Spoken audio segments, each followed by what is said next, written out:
हिंद स्वराज जो पुस्तक है,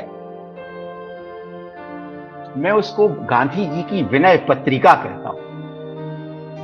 महाकवि तुलसीदास ने विनय पत्रिका लिखी थी और उसको पढ़ते हुए बापू एक प्रार्थना की तरह गूंजते हैं, जैसे कह रहे हैं कि देखो, कोई किसी को गुलाम बना नहीं सकता, गुलामी तो स्वीकार की जाती। और महात्मा गांधी ने केवल हिंदुस्तानियों को ही नहीं, पूरे विश्व को चेताया था, सारी मानव जाति को चेताया था कि जो यूरोप की सभ्यता है वो दैहिक, दैविक और भौतिक पीड़ाओं को लगातार बढ़ाने वाली है, जो हमेशा लोभग्रस्त और लाचार सभ्यता को गढ़ेगी। जितनी जल्दी हो सके हमें इससे छुटकारा पा लेना चाहिए। उनके बारे में कहा जाता है कि वो टेक्नोलॉजी के खिलाफ थे, जबकि वो कहते थे कि नहीं, मुझे ऐसी टेक्नोलॉजी चाहिए जो मनुष्य के दैहिक प्रयत्न का, उसके श्रम का अनादर कम से कम ना करती।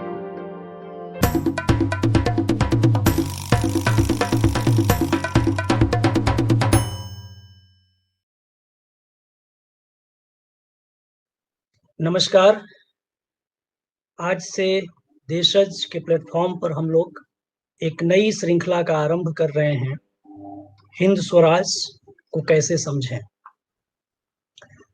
हमारे लिए बेहद खुशी का अवसर है कि इस श्रृंखला का आरंभ मशहूर कवि श्री ध्रुव शुक्ल के व्याख्यान से हो रहा है। श्री ध्रुव शुक्ल हिंदी के उन थोड़े से कवियों में हैं जिन्होंने गांधी चिंतन को लेकर गंभीरता से विचार किया है।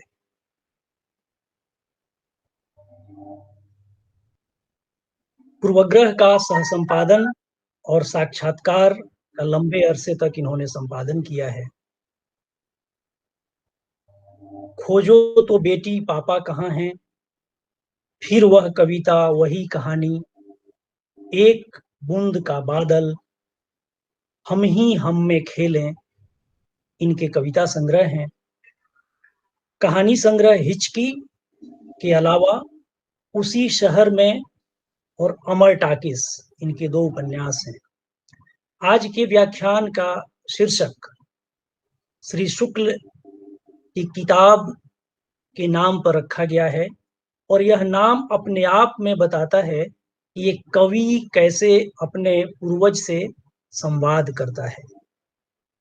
व्याख्यान का शीर्षक है पूज्य पिता के सहज सत्य पर। पूज्य पिता के सहज सत्य पर मैं श्री ध्रुव शुक्ल को आमंत्रित करूं उसके पहले उन्हीं की एक कविता प्रस्तुत करना चाहता हूं। ये समय है, ये समय है, बोलने का समय है, खुलेआम। ये समय है, बोलने का समय है, खुलेआम, भेद खोलने का समय है। लोग शोर में जिंदगी गुजारने लगे हैं, लोग शोर में जिंदगी गुजारने लगे हैं, शोर मचाकर चुप रहना सीख जाते हैं। बोलना बेकार हो जाता है, लोग बोलना बंद करते जा रहे हैं, तभी तो बोलियां मिटती जा रही हैं। ये बेखबर रहकर जीने का नहीं, समझकर बोलने का समय है। ये शैतान से संवाद का समय है, हैवान से जिहाद का समय है। ये किसी के बचने का नहीं, इसीलिए सबको बचाने का समय है। ये समय काम आ जाए तो बहुत अच्छा, ये समय काम आ जाए तो बहुत अच्छा, न आए तो फिर सबके मिट जाने का समय है। तो बहुत हार्दिक स्वागत और अभिनंदन श्री ध्रुव शुक्ल जी का। अब मैं उनसे निवेदन करता हूं कि हिंद स्वराज पर अपने व्याख्यान पूज्य पिता के सहज सत्य पर शुरू करें। श्री ध्रुव शुक्ल। बहुत बहुत धन्यवाद राजीव गिरी जी। मैं देशज का हृदय से आभारी हूं कि आप ये हिंद स्वराज के बहाने एक श्रृंखला शुरू कर रहे हैं। मैं अक्सर सोचता हूं कि पूरी दुनिया में गांधी जी की प्रतिमाएं बहुत लगी हैं, शायद संख्या में भी अधिक निकलेगी। तो जब लोग बहुत अकेले पड़ जाएंगे शायद, तो उनके सामने खड़े होकर कुछ अपना दुख कह लेंगे, गांधी जी की प्रतिमाएं भी काम आएंगी। आज हम जिस काल में जी रहे हैं, कोरोना काल, देह पर विपत्ति आई है और महात्मा गांधी ने सबसे बड़ा काम यही किया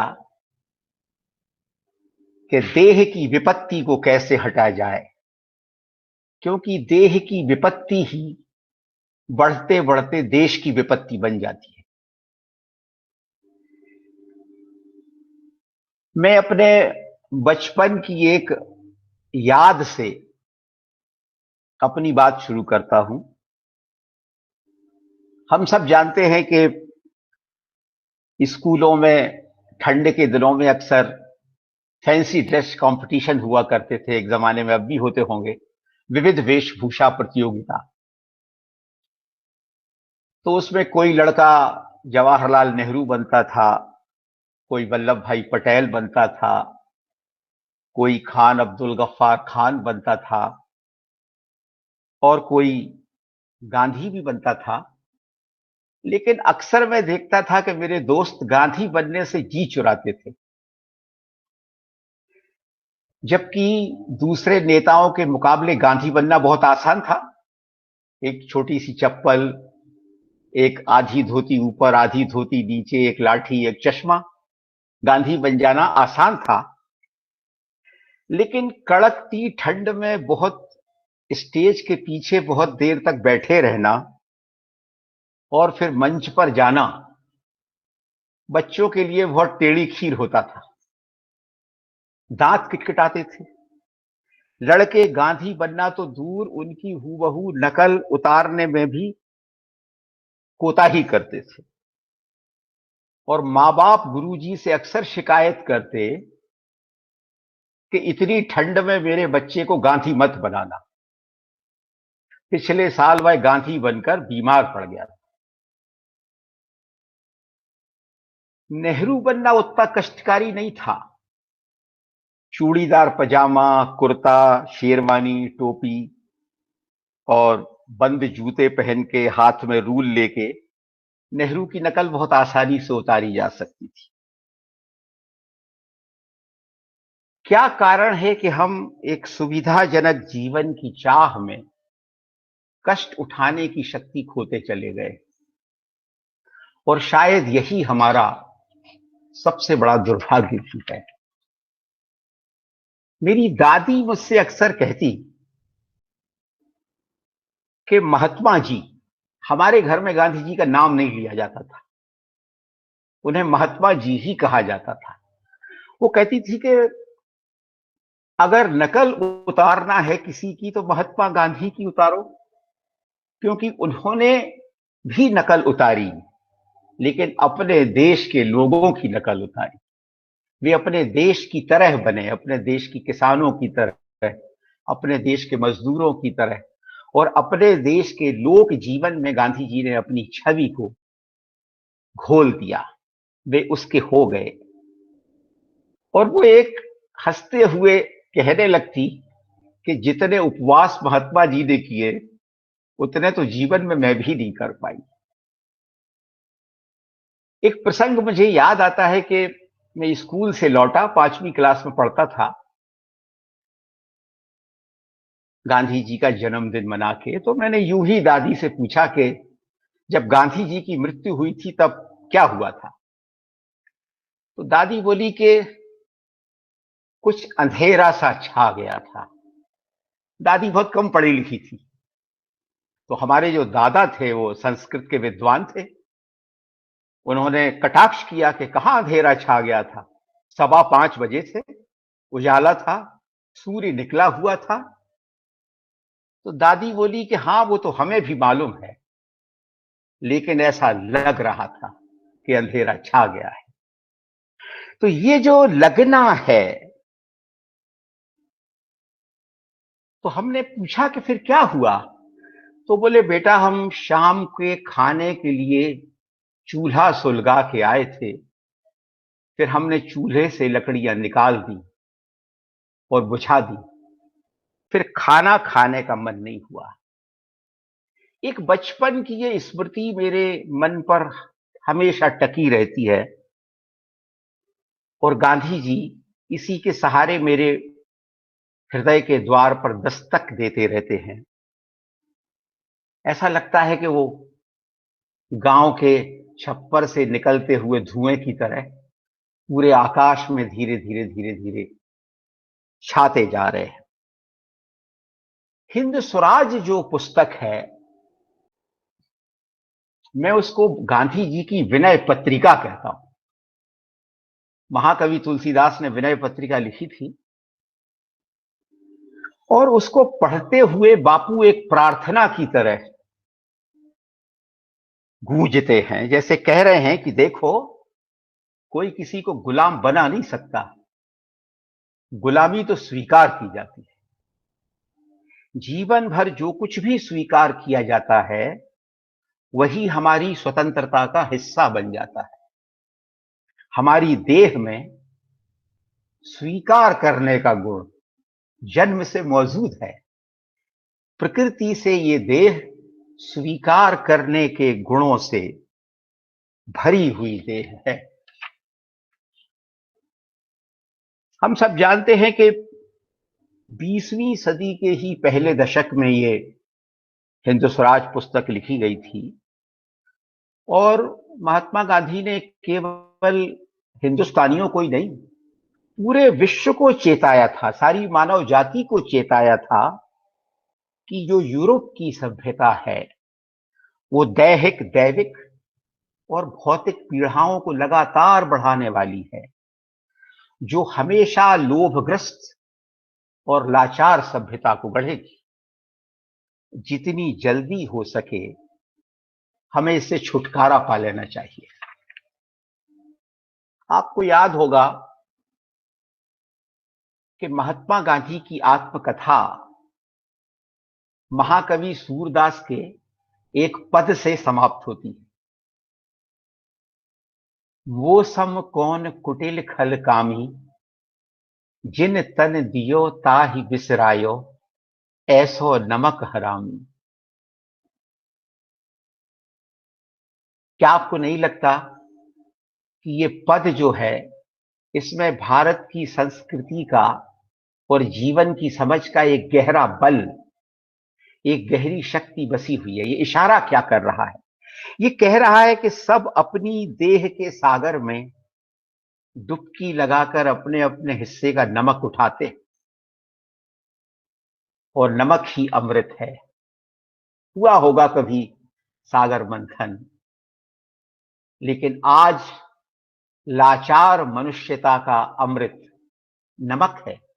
और आप इसे जोड़ के देखिए उस नमक आंदोलन से। सूरदास के इस पद में एक इशारा है कि गांधी दांडी यात्रा करने के बाद एक मुट्ठी नमक उठाते हैं सागर से। ये जो हमारी देह है, ये एक खारेपन के लिए प्रसिद्ध है। इसमें एक अथाह खारा सागर हिलोरता रहता है, और उस पर एक प्रकाश लगातार लगातार झिलमिलाता रहता है, और प्राणवायु उसको मथती रहती है, मथती रहती है। हृदय के आकाश में जैसे मेघ छाए रहते हैं, और हमारी देह की जो 2 बीघा जमीन है, उस पर बरसते रहते हैं। आप अगर इस सृष्टि को देखें, मैं इसलिए कह रहा हूं कि गांधी जी ने अपने सारे आंदोलन सृष्टि और मनुष्य के स्वभाव को परख कर शुरू किए, जो आधुनिक सभ्यता की सबसे बड़ी कमी है। हम देखते हैं कि हमारे चारों तरफ मर मर के नया तन पाने की होड़ लगी हुई है। इतनी आबादी है पृथ्वी पर, और हमारा जन्म होते ही तरह तरह के विषयों की बयारें हमारे तन को घेरती हैं। और तन के घरौंदे में प्रकाश कभी तेज होता है, कभी धीमा होता है, वह कभी कभी ओझल भी होता है, पर कभी बुझता नहीं। मृत्यु भी उसे नहीं बुझा पाती। ये जो हमारी क्षणभंगुर देह है, इसमें एक अमर प्रकाश हमारे हर पल में, जिंदगी के हर पल में झिलमिलाता रहता है। हिंदी के एक बड़े प्रसिद्ध कवि हैं शमशेर बहादुर सिंह। उनकी एक कविता की पंक्तियां हैं कि एक पल के ओट में है कुल जहान, एक पल के ओट में है कुल जहान, आत्मा है अखिल की हठ सी। ये जो एक पल का जो जहान है, ये जो अरण्य है, इसमें क्या है सिवाय इसके कि इसमें कामनाओं का कलरव गूंजता रहता है। बहुत सी विषय बयारें चलती रहती हैं और हमारे तन से तरह तरह की अनुरक्त लताएं लिपटी रहती है। और ये अरण्य कुछ ऐसा है कि अपनी ही आग में जल रहा है। इसमें ममता के और मोह के झरने बहते रहते हैं, फूल खिलते हैं, तरह तरह के फल लगते हैं। और इसी में हमारे अगर हम इस शरीर को ही एक देह गांव कहें, हमारी देह एक गांव जैसी है, तो हमारे इस देह गांव में हमारे समय की पलकें झपकती हैं, और इन पलकों में हमारे पूर्वज रहते हैं। पूर्वज समय में ही रहते हैं, और पलकें समय की एक कसौटी है। और साथ चलता हुआ समय ही न्याय करता है। कभी ठहरे हुए समय ने न्याय नहीं किया। जो लोग बहुत अतीत में जीते हैं, अतीत काम आता है सबके, क्योंकि अतीत भी वर्तमान का ही हिस्सा है, लेकिन साथ चलने वाला समय ही न्याय करता है। जो बीत गया है उससे न्याय की उम्मीद जरा कठिन है। इस सृष्टि को हमारे ज्ञानियों ने भारतीय मनीषा में एक महावन जैसा कहा है, और यह शरीर भी एक महावन जैसा है।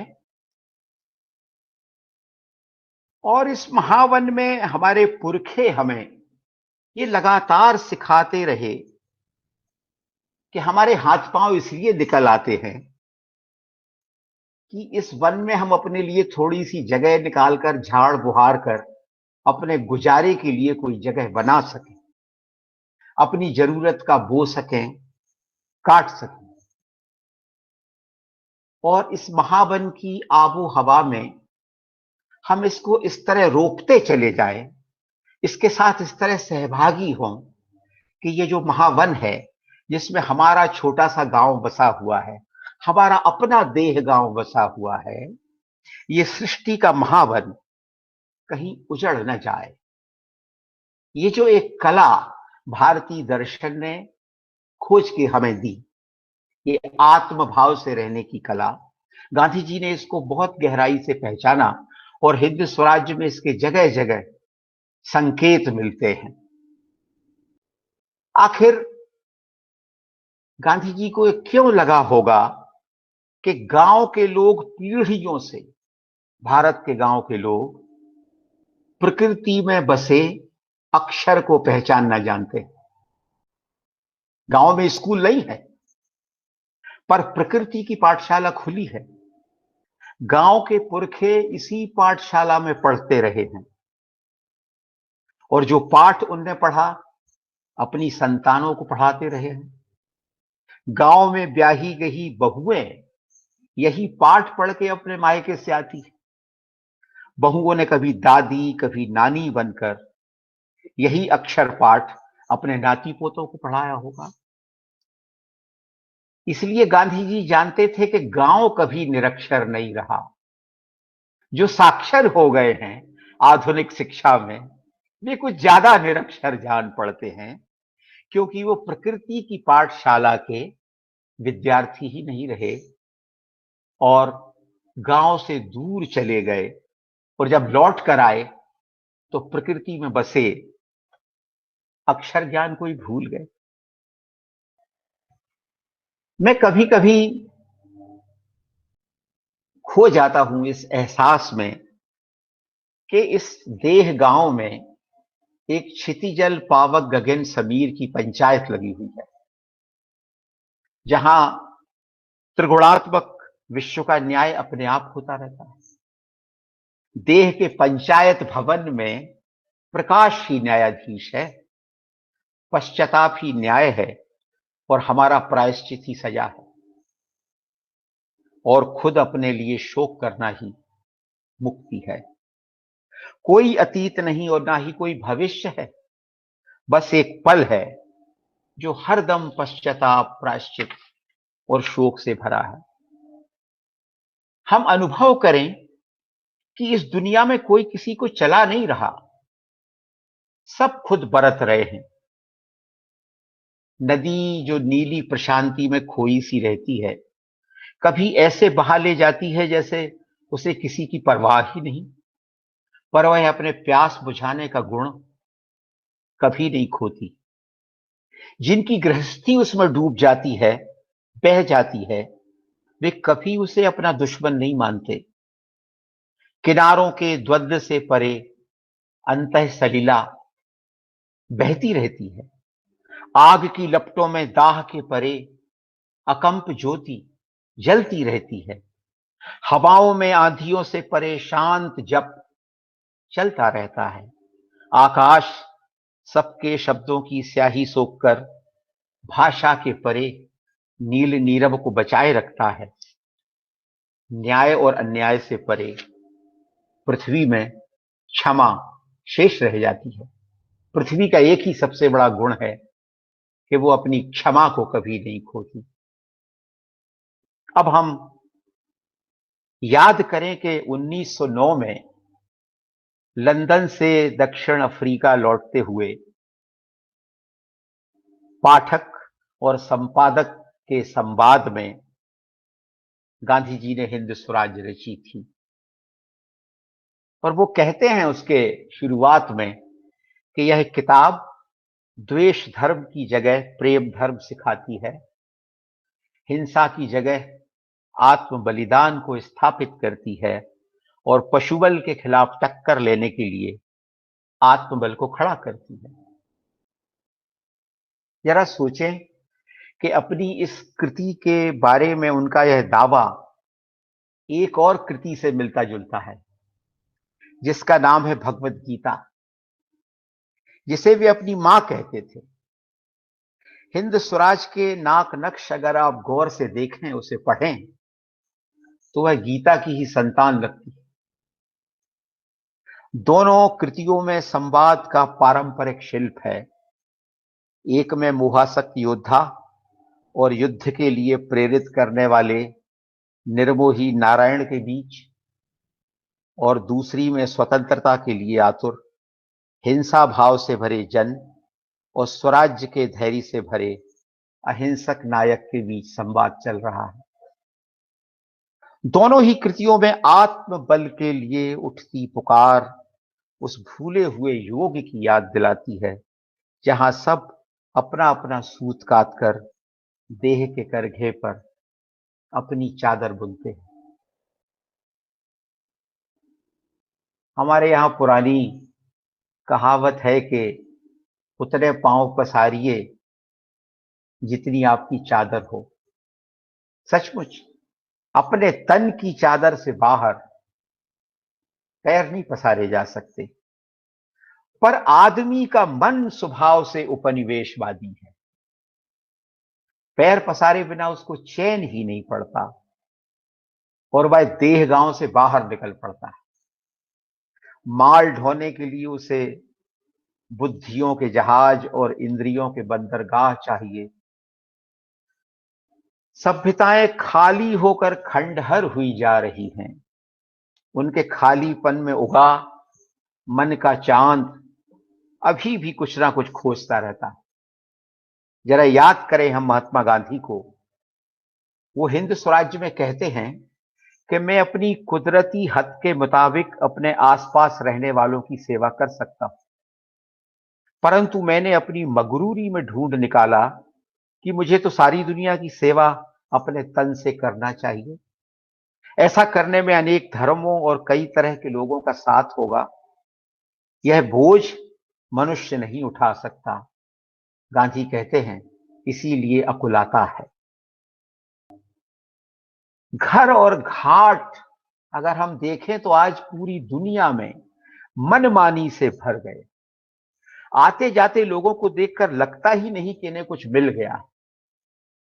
सब अपने दुख का मुकुट लगाकर अपने ही दुख पर जैसे राज्य कर रहे, दुख को बड़ा बनाकर अपने अपने राज्य का विस्तार कर रहे, फिर अपने ही दुख के साम्राज्य में अपने आप से हार जाते और कहते हैं कि दूसरों ने हरा दिया। पता नहीं हम किस पर विजय पाना चाहते हैं। जो अपने आप को नहीं जीत सकते वे दूसरों को क्या जीतेंगे। फिर कोई दूसरा है भी तो नहीं जिस पर आक्रमण किया जा सके। क्षण भंगुर अरण्य में लड़ाई अपने आप से है। गांधी जी की गीता माता कहती हैं कि विजय का क्षण वही है जो कामनाओं से खाली है, बाकी तो हर पल हार होती रहती है। कोई हठ काम नहीं करता। प्रत्येक पल को विजयी बनाने के लिए सहज हो जाना पड़ता है, दूजे का भाव मिटाना पड़ता है। लेकिन परंपरा से मिला ये जो योग है, ये हमारी देह भूल जाती है। गांधी जी को हमेशा ये लगता रहा कि पास होते हुए भी प्रकाश हमें दूर क्यों लगता है। जो सर्वव्यापी है वो अछूत क्यों है।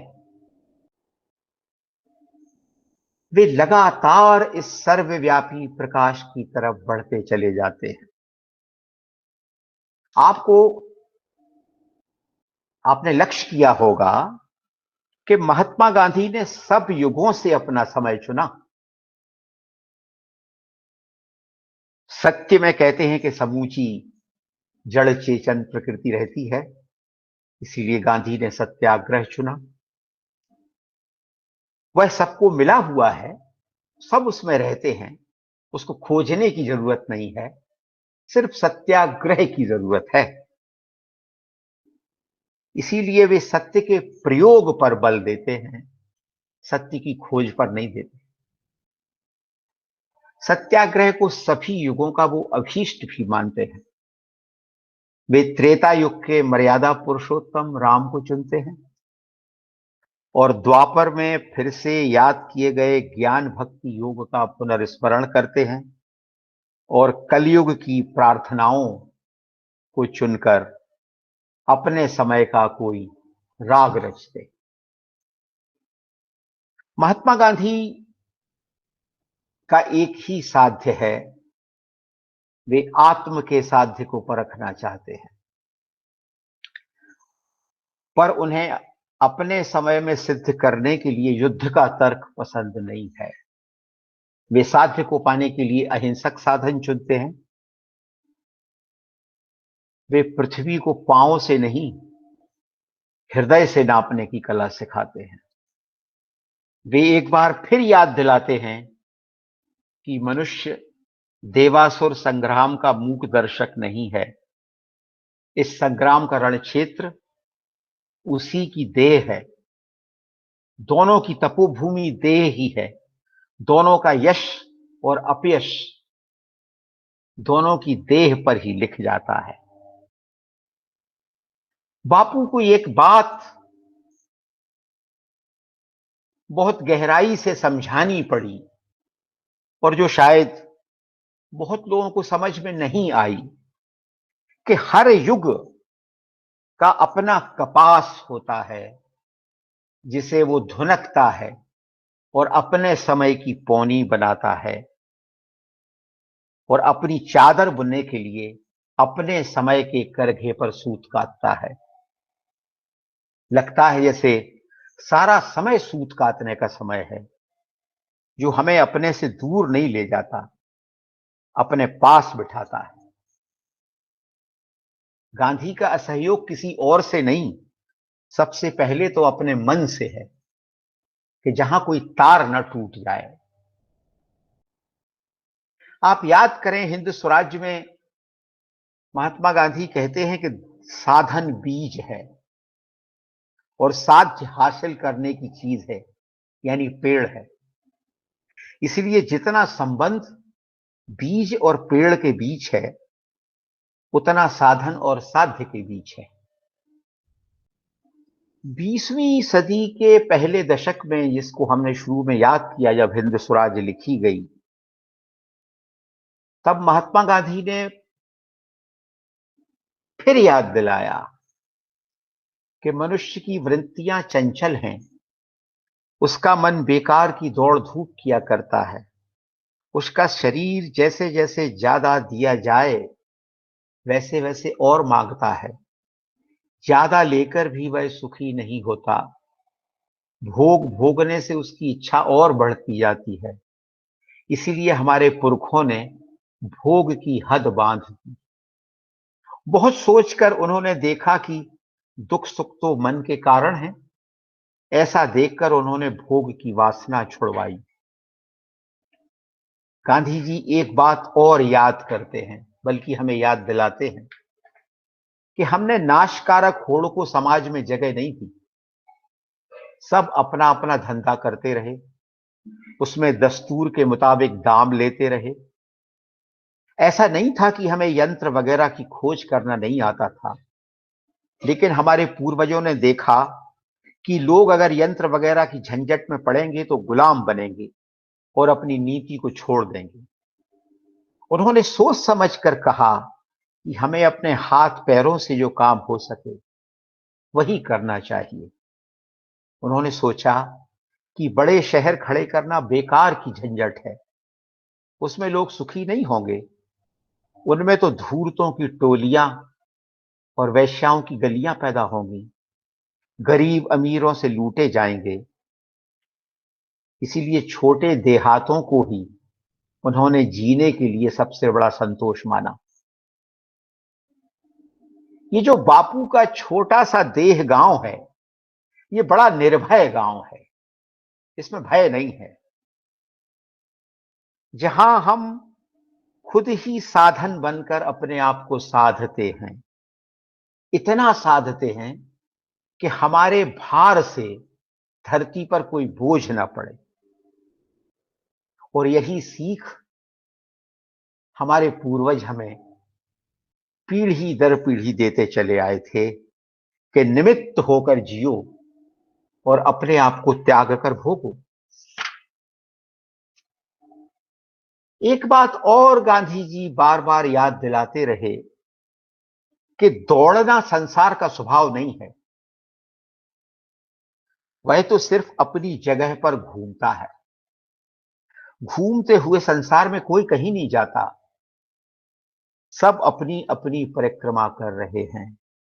अपनी परिक्रमा करते हुए ना तो कुछ पीछे छूटता है और ना आगे आता है, सब साथ साथ चलता है। हम अनुभव करते हैं कि हार जीत तो दौड़ने वालों की होती है, क्योंकि वहां सब साथ नहीं आ सकते। जो अपनी जगह पर है वह किसी से हारता नहीं और वो जीतता भी नहीं। गांधी जी ने एक बात और याद दिलाई जो हमारे भारतीय संस्कृति का मूल मर्म है, कि जो अपनी शरण में नहीं वो स्वाधीन नहीं। हम देखते हैं कि एक वे हैं जो पुकारते हैं और नहीं जानते कि किसे पुकार रहे हैं। बहुत आर्त किस्म के लोग होते हैं दुनिया में। एक वे हैं जो अपनी कामनाओं को ही पुकारते हैं और नहीं जानते कि क्यों पुकार रहे हैं। एक वे हैं जो बहुत जानने की इच्छा से भरे हैं और फिर भी नहीं जानते कि क्या जानना चाहते हैं। और एक वे भी हैं जो जानते तो हैं पर न जाने क्या जान कर के कहते हैं कि वे कुछ नहीं जानते। तो ये जो चार तरह का एक जीवन हमें दिखाई पड़ता है,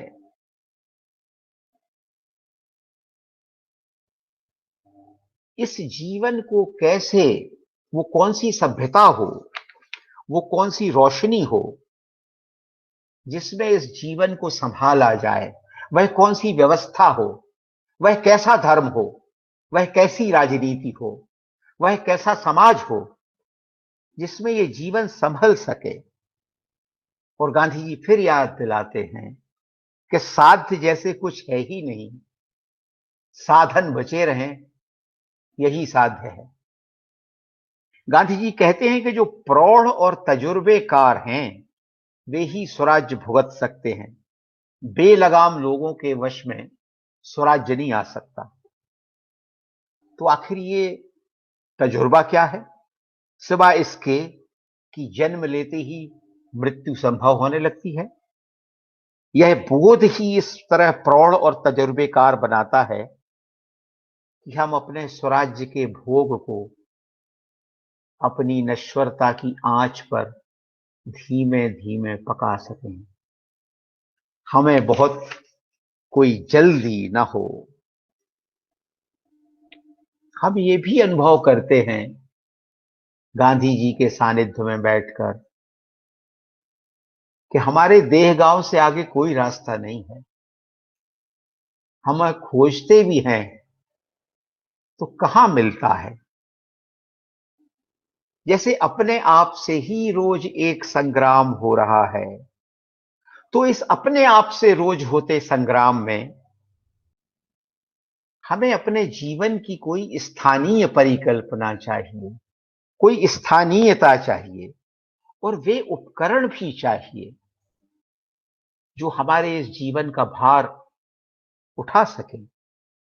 अपनी ऊंचाई की एक लाठी चाहिए, सूत काटने के लिए एक चरखा चाहिए, सिर से पांव तक लंबी चादर बुनने के लिए एक करघा चाहिए, कुछ हल बख्तर चाहिए और एक छोटी सी प्रार्थना चाहिए। गांधी जी को एक दृष्टि से मैं और देखता हूं।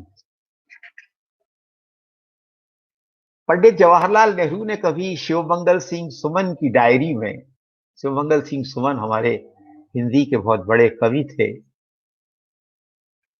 कभी लिख दिया था कि अपने जीवन को कविता बनाना चाहिए।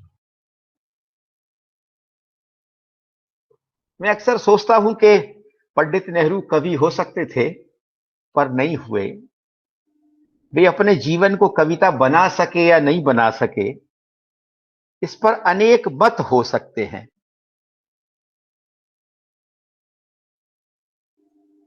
लेकिन मैं देखता हूं कि बापू के जीवन पर महाकवि तुलसीदास का रचा हुआ कागभुशुंडी और गरुड़ का संवाद छाया हुआ है। वे कविता से निकलते मार्ग पर परमेश्वर की अंगुली पकड़कर चलना चाहते हैं, जहां किसी वाद का बंधन नहीं है, बेहद का मैदान फैला हुआ है, जहां विषय बयारों से बुझ जाने वाले दिए नहीं है, स्वयं प्रकाशित कोई रोशन मणि है जिसकी रोशनी में सब अपना अपना मार्ग, अपना भूला हुआ मार्ग खुद देख सकते हैं। हम जब कभी पगडंडी पर चल रहे होते हैं अंधेरे में, तो दूर हमें हमारे गांव का एक दिया टिमटिमाता हुआ दिखाई देता है। हम उसकी रोशनी के सहारे अपने गांव तक पहुंच जाते हैं। हम याद करें कि भारत छोड़ो आंदोलन के समय, उसके कुछ पहले सूर्यकांत त्रिपाठी निराला ने एक कविता लिखी थी, राम की शक्ति पूजा। राम शक्ति से आवाहन करते हैं, वे रावण से पराजित हो रहे हैं, उनकी विजय नहीं हो रही, उनको लग रहा है कि शक्ति जैसे अन्याय के पक्ष में खड़ी हो गई। तो निराला की एक प्रसिद्ध कविता है जो कृत्तिवास रामायण से उन्होंने जिसकी कथा ली, और पुरुषोत्तम नवीन कहलाते हैं। हम गांधी के जीवन को देखें तो गांधी हमसे ये कह रहे हैं कि प्राणों की उन्नति के बिना ज्ञान और कर्म दोनों अधूरे रह जाते हैं। ज्ञान और कर्म उस हमारे भाव यज्ञ की समिधाओं की तरह हैं जो अपने आप को जलाकर प्राणों को ऊपर उठाती हैं। राम भी यही कर रहे हैं। शायद आत्म साक्षात्कार की ये विधि हो जहां प्राण उन्नत होकर आत्मस्वरूप हो जाते हैं। हम एक दृष्टि से और विचार करें, जो गांधी जी ने तो बहुत किया, उनके बारे में कहा जाता है कि वो टेक्नोलॉजी के खिलाफ थे, जबकि वो कहते थे कि नहीं, मुझे ऐसी टेक्नोलॉजी चाहिए जो मनुष्य के दैहिक प्रयत्न का, उसके श्रम का अनादर कम से कम ना करती हो। बापू का जीवन मैं एक कवि के रूप में जब देखता हूं तो मुझे लगता है वो जीवन की कविता के पुनर्वास का एक बहुत बड़ा पुरुषार्थ है। उनका सत्याग्रह एक ऐसे परिवेश की रचना करता है जिसमें कविता संभव होती है, जीवन की कविता संभव होती है, जीवन कविता बन जाता है। शायद नेहरू यही कह रहे हो शिवमंगल सिंह सुमन से कि अपने जीवन को कविता बनाना चाहिए, बल्कि स्वयं कविता हो जाना चाहिए। मैं जब भी गांधी जी के जीवन के सामने अपनी कविताओं को रखकर और बहुत सी कविताओं को रखकर देखता हूं तो वे सब कविताएं बहुत अदबनी सी मालूम होती हैं। हमारे हिंदी के एक बड़े लेखक निर्मल वर्मा गांधी जी के बारे में हमसे कहते हैं, उनकी वो बात मैं आपको सुनाना चाहता हूं। निर्मल वर्मा कहते हैं कि जब मैं गांधी जी के बारे में सोचता हूं तो कौन सी चीज सबसे पहले ध्यान में आती है? लौ जैसी कोई चीज, अंधेरे में सफेद, कम से कम जगह घेरती हुई, पतली, निष्कम और पूरी तरह स्थिर, फिर भी जलती हुई। इतनी स्थिर कि वह जल रही है इसका पता नहीं चलता। मोमबत्ती जलती है लेकिन लौ। निर्मल जी कहते हैं कि मैं जब भी गांधी जी का चित्र देखता हूं तो मुझे अपनी हर चीज भारी और बोझ से लदी जान पड़ती है। अपने कपड़े, अपनी देह की मांस मज्जा, अपनी आत्मा भी, और सबसे ज्यादा अपना अब तक का सब कुछ लिखा हुआ। इतनी अल्पता का बोध हमारे समय के एक बड़े लेखक को अपना ये मानव तन पाकर होता है। तो जो मैं बार बार कह रहा हूं कि ये एक देह गांव है, हमारा हमारा शरीर ही एक गांव है जिसमें क्षिति जल पावक गगन सबीर की पंचायत लगी हुई है। उस शरीर को महात्मा गांधी सभ्यता की एक परिभाषा देते हैं। वे हिंद स्वराज्य में कहते हैं कि सभ्यता वह आचरण है जिसमें आदमी अपना फर्ज अदा करता है। फर्ज अदा करने का मतलब है नीति का पालन करना। नीति के पालन करने का मतलब है अपने मन और इंद्रियों को वश में रखना।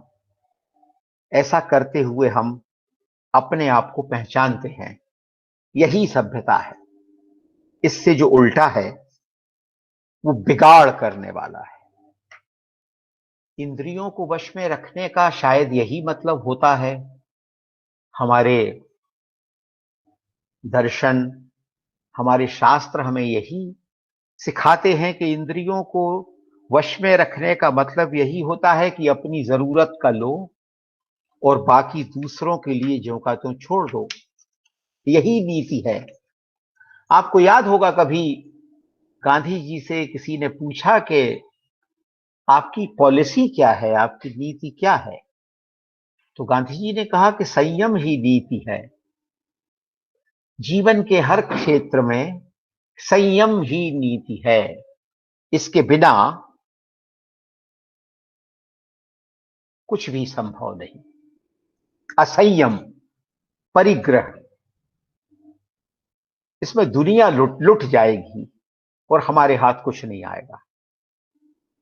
आधुनिक सभ्यता की एक और बड़ी विडंबना है जिसे महात्मा गांधी ने हिंद स्वराज में शैतानी सभ्यता कहा, यूरोपीय सभ्यता को, कि ये सभ्यता देह को तोड़ कर देखती है।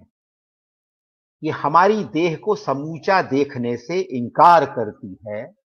ये हमें एक संग्रहालय की वस्तु बनाना चाहती है जहां हमारे अस्थि पंजर रखे रहें। यह सभ्यता हमें तरह तरह के स्वर्ग, नरक, पाप, पुण्य, ऊंच नीच के भेदों में रखने की एक सीमा बांधती है।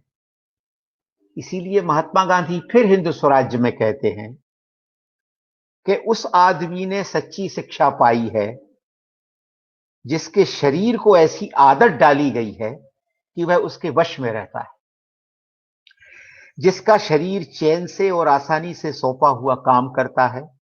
उस आदमी ने सच्ची शिक्षा पाई है जिसकी बुद्धि शुद्ध, शांत और न्यायदर्शी है, जिसका मन कुदरती कानूनों से भरा है और जिसकी इंद्रियां उसके वश में हैं, जिसके मन की भावनाएं बिल्कुल शुद्ध हैं, जिसे नीच कामों से नफरत है और जो दूसरों को अपने जैसा मानता है। ऐसा आदमी ही सच्चा तालीम शुदा माना जाएगा, क्योंकि वह कुदरत के कानून के मुताबिक चलता है। कुदरत उसका अच्छा उपयोग करेगी और वह कुदरत का अच्छा उपयोग करेगा। गांधी जी ने यह किताब लिखते हुए अपने पाठकों को चेताया, अंत में चेताते हैं कि मैं अपने पाठकों को चेतावनी देता हूं, वे ऐसा न मान ले कि इस किताब में जिस स्वराज्य की तस्वीर मैंने खड़ी की है वैसा स्वराज्य कायम करने के लिए आज मेरी कोशिशें चल रही हैं। मैं जानता हूं कि अभी हिंदुस्तान उसके लिए तैयार नहीं है। ऐसा कहने में शायद मेरी ढिठाई का भास हो, लेकिन मुझे पक्का विश्वास है कि जिस स्वराज्य की तस्वीर मैंने खींची है वैसा स्वराज्य पाने की मेरी कोशिशें जरूर चल रही। लेकिन मुझे इसमें कोई शक नहीं कि आज जो सामूहिक प्रवृत्ति है भारत की, उसे तो पार्लियामेंट्री किस्म का ही स्वराज्य चाहिए। और ये पार्लियामेंट्री किस्म का जो स्वराज्य है, हम देख रहे हैं कि ये हमें क्या दे रहा है। इस बात को ऐसे भी कहा जा सकता है कि स्वस्थ हुए बिना कुछ भी संभव नहीं। स्वस्थ होने का अर्थ गांधी जी के लिए बहुत गहरा है। अपने आत्म में, अपने स्व की पहचान में रहना। आमतौर पर हम कायस्थ ही बने रहते हैं, हम स्वस्थ नहीं हो पाते। आधुनिक जो यूरोपीय सभ्यता है वह हमको कायस्थ बनाए हुए है। आज हम जो बाजार की होड़ देख रहे हैं, इसमें पार्टनरशिप इस बात की नहीं है कि सारी सृष्टि में प्राणों की एक एकता है, एक बहुत बड़ा प्रजा क्षेत्र है जिसमें कीड़े मकोड़े, पशु पक्षी, मनुष्य, पौधे, नदियां, पहाड़ सब एक साथ रहते हैं। एक बहुत बड़ी पार्टनरशिप है जिससे सृष्टि चलती है। लेकिन आज पार्टनरशिप का अर्थ ही बदल गया है। एक मन पर ठहरी हुई सभ्यता हमारे हाथ आती है, जिसको गांधी जी कहते हैं कि मन की वृत्तियां अगर चंचल हैं तो ये सभ्यता हमें बहुत आसानी से फांस लेगी, और ये फांस भी रही है।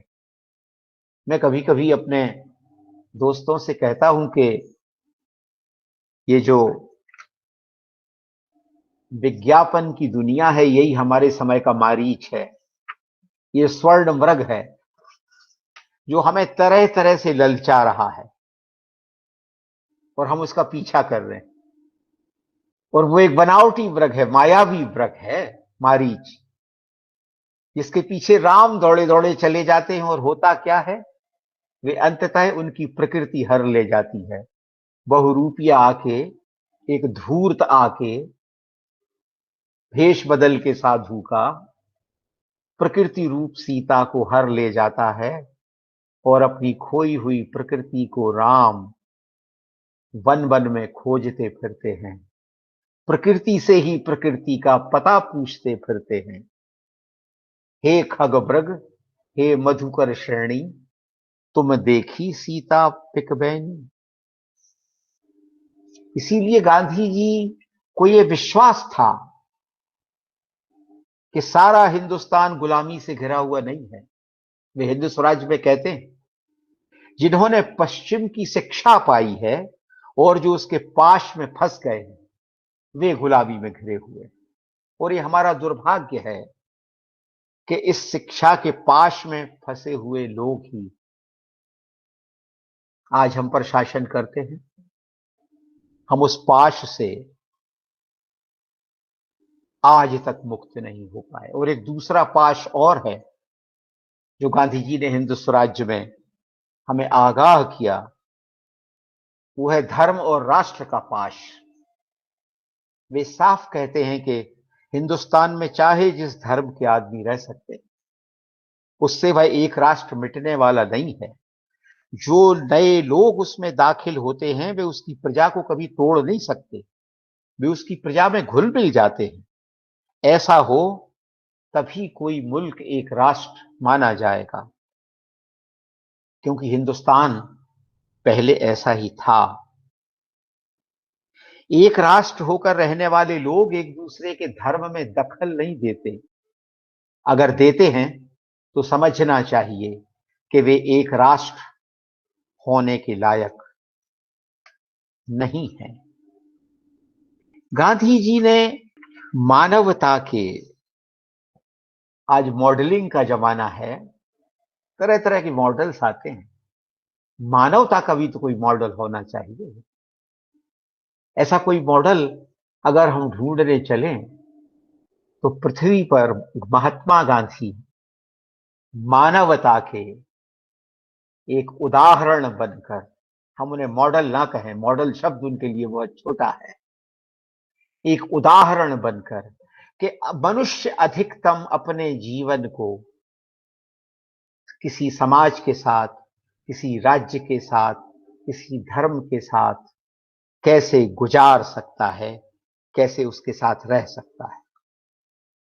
आपको याद होगा, आपकी संस्था राम मनोहर लोहिया पर भी विचार करती है। उनकी बड़ी प्रसिद्ध उक्ति आपको याद होगी कि धर्म दीर्घकालीन राजनीति है और राजनीति तात्कालिक धर्म है। बापू की दीर्घकालीन राजनीति यही है कि जिससे तात्कालिक धर्म निभाया जा सके। वे इस तात्कालिक धर्म को निभाने के लिए स्वयं एक मनुष्य के रूप में अपने आप को उदाहरण बनाकर पेश कर देते हैं। और इस उदाहरण की पुष्टि कहां होगी, ये उदाहरण परखा कहां जाएगा? ये उदाहरण परखा जाएगा पोषण की स्थानीयता में, पोषण की सार्वभौमिकता में नहीं। पोषण की स्थानीयता, पोषण की स्थानीयता गांव में ही, छोटे गांव में ही संभव है, जहां अपने अपने स्वाद का हम विस्तार करते हैं। हम अपने आप से दूर नहीं जाते। दीर्घकालीन राजनीति यही है कि हम तात्कालिक धर्म को ऐसे निभाएं कि हमारे जीवन का कोई स्रोत न सूख जाए। और एक और बड़ा प्रश्न हिंद स्वराज उठाती है गांधी जी कहते हैं कि सबने अधिकार पाने का प्रयत्न किया, लेकिन फर्ज सो गया। जहां सब अधिकार की बात करें, वहां कौन किसको दे। हम आमतौर पर यही देखते हैं कि सबको अधिकार चाहिए, तो किससे मांग रहे हैं? अधिकार तो अर्जित करना पड़ते हैं, और ये अर्जन तभी संभव है जब आप अपने पोषण की एक स्थानीयता विकसित कर सकें। आज बाजार ने पोषण की एक सार्वभौमिकता विकसित कर दी है, जो हमें तरह तरह के खान पान और वेशभूषाओं में, तरह तरह की मन की चंचलताओं में, यहां तक कि कामुकताओं और क्रूरताओं में भी ढकेलती चली जा रही है। तो आखिर इससे बचाव क्या है? इससे एकमात्र बचाव यह है कि हम अपने पोषण की स्थानीयता को फिर से रचें। हम आपसी विनिमय के बहुत करीब जाएं। ये जो दूर बैठा साहूकार है, जिसका हम चेहरा भी नहीं पहचानते हैं, इसकी उधारी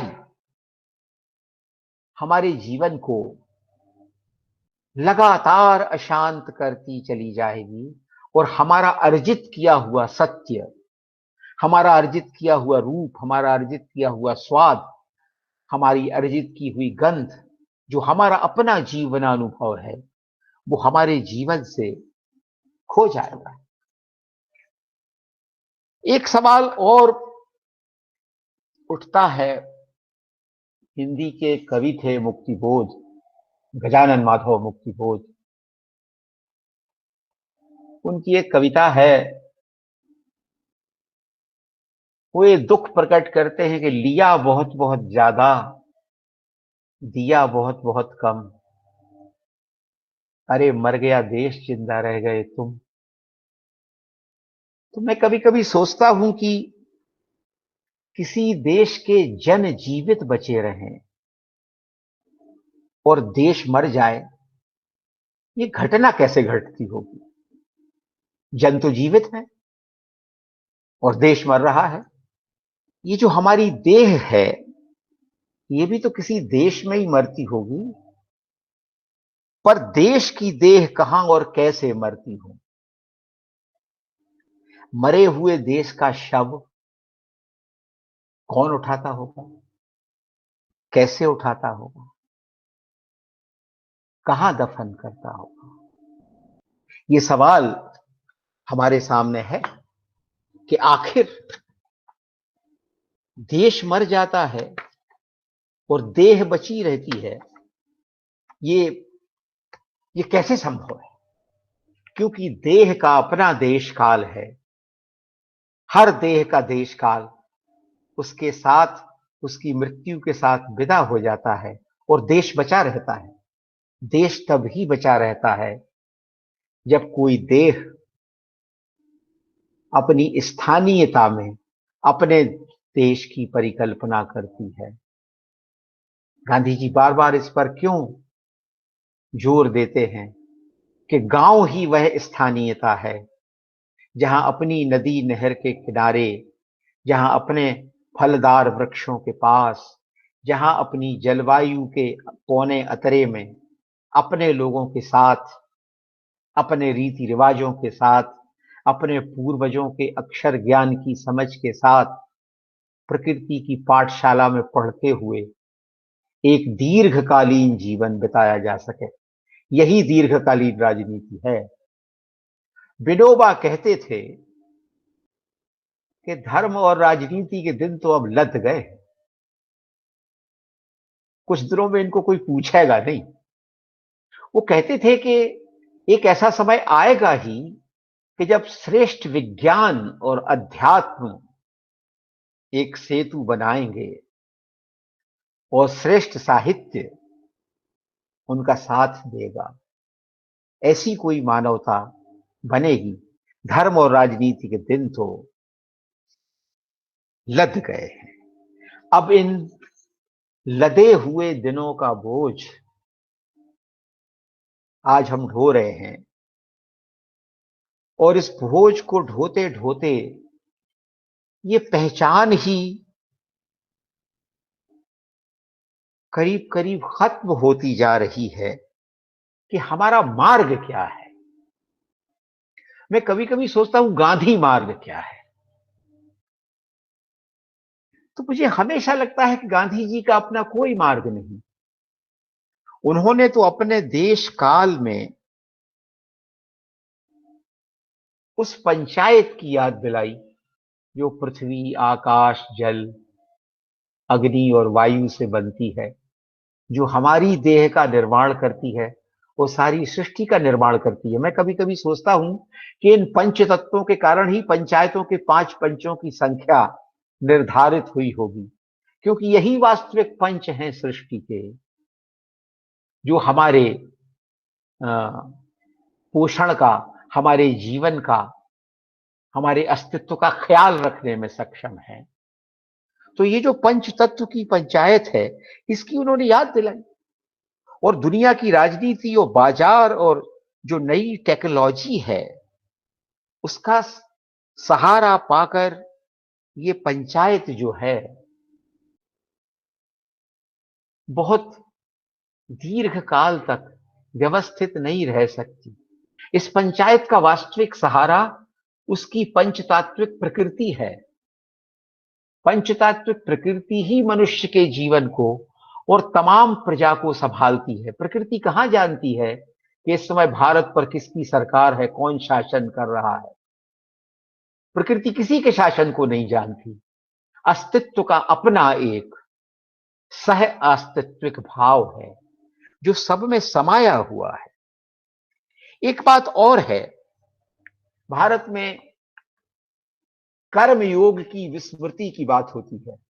श्री कृष्ण गीता में कहते हैं कि एक भूला हुआ योग है, इसको मैं फिर से याद दिला रहा हूं। तो ये जो हम अपने कर्म योग को हर युग में भूल जाते हैं, तो तरह तरह के हीरोज, तरह तरह के लोग आते हैं, राम आते हैं, कृष्ण आते हैं। मैं महात्मा गांधी को उसी भूले हुए योग की याद दिलाने वालों में खड़ा करता हूं। महात्मा गांधी उसी भूले हुए योग की याद दिलाने के लिए आए। वे कोई अवतार नहीं है।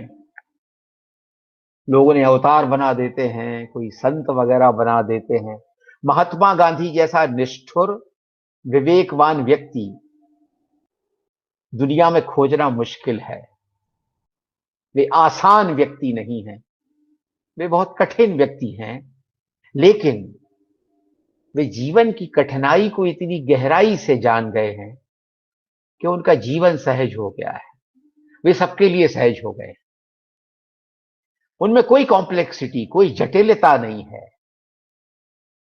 उनका कहना और उनका करना, उसमें कोई अंतर नहीं है। तो ये जो कहने और करने के अंतर को पाटने की जो जो विधि हो सकती है, वो गांधी जी के हिंद स्वराज्य में बताई गई विधि है।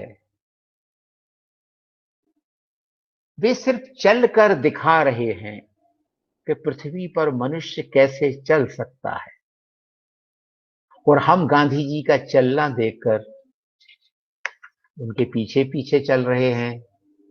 जब गांधी जी थे तो लोग उनके साथ साथ चलते थे। महात्मा गांधी ने जो एक और अन्वेषण करके हमें बताया कि स्थानीय उपकरणों की खोज करनी चाहिए। ये जो दूर के उपकरण, ये जो दूर की टेक्नोलॉजी हमारे जीवन में आती है, ये हमारे काम नहीं आएगी। अगर हल की नोक से धरती को कुरेद के बीज बोए जा सकते हैं, तो एक बड़ी मशीन की जरूरत नहीं है। अगर सिंगर की सिलाई मशीन से, जो उसने अपनी पत्नी के दुख को जानकर, उसकी पत्नी बखिया करती थी और उसकी पत्नी की उंगली में सुई चुभ जाती थी बार बार, तो सिंगर को लगता था कि इसका दुख मैं कैसे कम करूं। तो गांधी जी कहते हैं कि सिंगर ने जो मशीन बनाई, वो उसमें प्रेम कारण है। अपनी पत्नी के प्रति प्रेम कारण है।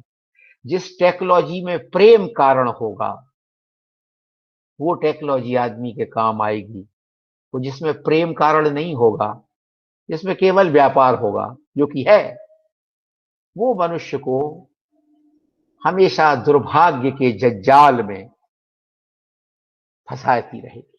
गांधी जी ने एक बात और रेखांकित की हिंद स्वराज्य में, कि ये जो हमारा जीवन है, ये जो संसार है, ये एक परस्पर आश्रित संगठन है और इस परस्पर आश्रय के बिना हम जी नहीं सकते। हम ये नहीं कर सकते कि हम अपने किसी आदर्श के लिए जीवन को छांट लें, बीन लें और किसी पक्ष में अलगा लें, अलग अलग कर लें। ऐसा होता है, लेकिन कई बार कुछ सिरफिरे लोगों ने जीवन को अलग अलग करके उसे पराजित करने के मंसूबे बांधे हैं।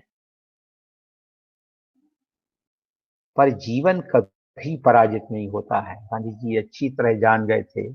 इसीलिए वे बार बार ईस्ट इंडिया कंपनी के लोगों से कहते थे कि हमारे देश के गांव के लोग आपकी गुलामी में नहीं हैं, वे अपने आप को गुलाम मानते ही नहीं हैं।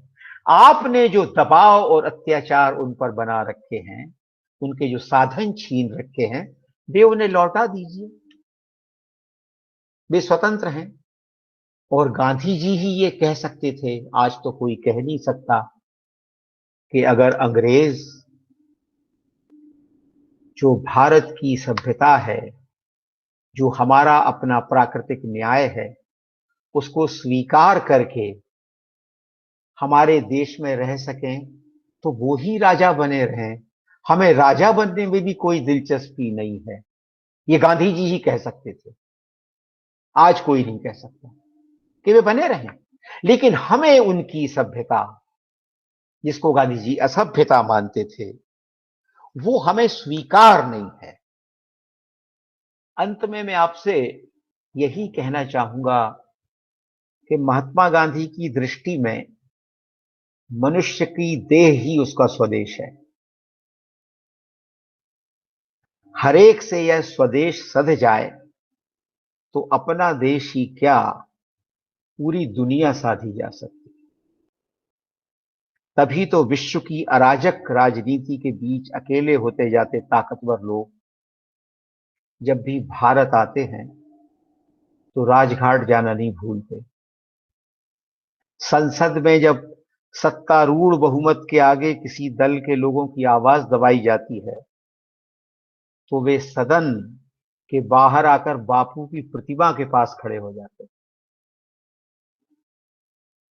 मैं सोचता हूं कि महात्मा गांधी दुनिया में आवाज उठाने की जगह की तरह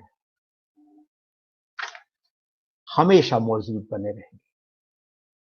हम कितना ही उनके चित्रों पर गोलियां चलाएं, उनकी प्रतिमाओं का चश्मा तोड़ें, उनकी लाठी तोड़ें, उनकी प्रतिमा को गिरा दें, पर गांधी जी अमर हैं। गांधी जी को मारा नहीं जा सकता, क्योंकि जब तक देह है, जब तक ये देह गांव है, गांधी जी इसमें हमेशा बसे रहेंगे। कोई ऐसा कोना हर आदमी की देह में जरूर होगा जिसमें गांधी जी एक लौ की तरह हमेशा टिमटिमाते रहेंगे। मैं एक बात और कहना चाहता हूं कि ईश्वर किसी को नहीं दिखता, पर उसका घर तो सबको दिखता है। प्रकृति जीवन के जितने रूप गढ़ती है, ये रूप ही उसके निवास स्थान कहे गए हैं। और ये निवास स्थान एक दूसरे के प्रतियोगी नहीं है, ये आपस में सहयोगी हैं। इनका आपस में सहयोग ही जीवन है और इनसे असहयोग ही मृत्यु है। महात्मा गांधी ने मानव जाति को उस उपनिवेशिक सत्ता से असहयोग करना सिखाया जो हमारे मन की सत्ता हो, चाहे मन पर ठहरी सभ्यताओं की सत्ता हो। उन दोनों से असहयोग करना सिखाया जो सृष्टि के सहयोग को विखंडित करते। ईश्वर की नगरी कहीं नहीं, हमारी देह में बसी हुई है, और ईश्वर ही उसका आत्मवान नागरिक है। काश हम अपनी अपनी देह के स्वराज्य में ईश्वर की नागरिकता को बचाए रख सकें। गांधी जी ने हिंद स्वराज्य में हमसे यही अपेक्षा की थी कि इस रोज मरने वाली देह में हम ईश्वर की अमर नागरिकता को बचाए रखें। गांधी जी को अगर जानना है तो देह ही साधन है और देह ही साध्य है। गांधी जी को किसी अन्य राजनीति से, किसी अन्य विचार से, किसी शास्त्र से नहीं जाना जा सकता। गांधी जी को जानने का एकमात्र तरीका हमारा अपना शरीर है। गांधी जी इसीलिए हिंद स्वराज्य में कहते हैं कि आप अपनी जाने, ये शरीर मेरा इस स्वराज्य के लिए समर्पित है। तो गांधी जी कहते हैं शरीर को समझ लो, देह की विपत्ति ही देश की विपत्ति बन जाती है। देश की क्या विपत्ति होती? देह की विपत्ति है। आज देह पर विपत्ति आई हुई है जो देश की विपत्ति बन गई है। देह की विपत्ति चली जाएगी, देश की विपत्ति आसान हो जाएगी, देश सहज हो जाएगा। तो गांधी जी को जब तक देह के स्वराज्य में नहीं पकड़ा जाएगा, गांधी जी पकड़ में आएंगे। तो वैसे ही कुछ कोशिश मैंने की है कि देह के अंतरंग में गांधी को अगर पकड़ लिया जाए। विनोबा ने पकड़ा था, विनोबा ने ऐसे ही गांधी को पकड़ा था, क्योंकि गांधी जी एक संस्कार हैं। वो मार्ग अंदर से फूटता है, गांधी जी का मार्ग बाहर है ही नहीं। गांधी जी कहते ही थे कि सारा देवासुर संग्राम आपके भीतर छड़ा हुआ है, उसके परिणाम बाहर आते हैं। वो तो गीता को ऐसे ही समझते थे। वो तो कहते थे कि गीता युद्ध सिखाती नहीं है, वो तो अहिंसा सिखाती है। क्योंकि देवासुर संग्राम तो अंदर छिड़ा हुआ है, परिणाम बाहर आ रहा है। कोई हिंदू मुसलमान बाहर नहीं खड़ा है, सब भीतर हैं, लड़ रहे हैं दोनों, और बाहर निकल के लड़ रहे हैं। वो सब भीतर से निकल रहे हैं, बाहर कोई हिंदू मुसलमान नहीं। बाहर तो सब आदमी है, मनुष्य हैं, वही हाथ पैर हैं, वही आंखें हैं, वही कान हैं। हिंदू मुसलमान कहां पैदा होते हैं? वो तो भीतर पैदा होते हैं ना, वहां से निकलते हैं वो और लड़ पड़ते हैं एक दूसरे से। तो देह की विपत्ति को समझना पड़ेगा। तुलसीदास का तो वो प्रसिद्ध भजन है ना, मैं के ही कहो विपत्ति अति भारी, श्री रघुवीर धीर हितकारी, मम हृदय भवन प्रभु तोरा, जहां आए बसे बहु चोरा, अति करही उपद्रव नाथा, मर्दही वही जानी अनाथा। ये कौन है? ये काम क्रोध लोभ मोह, जिनकी गांधी जी याद दिलाते रहे कि यही उपद्रवी हैं जो इस देह भवन पर डाका डाल रहे हैं। इन डाकुओं से उबारो भगवान। गांधी जी, ये भजन जो है तुलसीदास का, ये गांधी जी के भजनावली में संग्रहित किया है गांधी जी ने, कि मुझे मेरे अपयश की चिंता नहीं है भगवान, इस देह में आप रहते हैं, आपके अपयश की चिंता है। कहे तुलसीदास सुनु रामा, लूटही तस्कर तब धामा। हे राम, तस्कर तुम्हारे धाम को लूट रहे हैं। चिंता यह मोही अपारा, अपजस नहीं होई तुम्हारा। मुझे चिंता अपने अपयश की नहीं है, राम के अपयश की है। और एक तरह से देखें तो हमारे देश में ये राम के अपयश का समय है, उनका यश नहीं बढ़ रहा है। जो शक्तियां काम कर रही हैं देश में, वे राम के अपयश को बढ़ा रही, उनका यश नहीं बढ़ा रही। ये अलग बात मैंने कही है आपसे, मैं नहीं जानता कि आप इसको किस तरह से लेंगे, लेकिन अपयश बढ़ रहा है। हमें तो चिंता करना चाहिए कि ईश्वर का यश बढ़े। एक बात और कह सकता हूं कि हमारे यहां देह को ही मंदिर कहा गया है, यहां तक कि देह को अयोध्या भी कहा गया है। देह अयोध्या है जिसको जीता ना जा सके, क्योंकि देह स्वराजी है, इसके स्वराज को कौन छीन सकता है। इसीलिए गांधी जी बार बार याद दिलाते हैं कि गुलामी स्वीकार की जाती है, वो जबरन किसी पर लादी नहीं जा सकती। तो बहुत सारी बातें हैं, वो तो की जा सकती हैं। कुछ संक्षेप में जो कुछ भी कह सका, पता नहीं आपको अच्छा लगा तो मुझे खुशी हुई। बहुत शुक्रिया सर। यह कवि मन की अभिव्यक्ति थी जो हिंद स्वराज को बिल्कुल हृदय के साथ हाँ समझने और समझाने की कोशिश आपने की। हाँ हाँ। बहुत शुक्रिया, जी जी, बहुत आभार। बहुत बहुत धन्यवाद।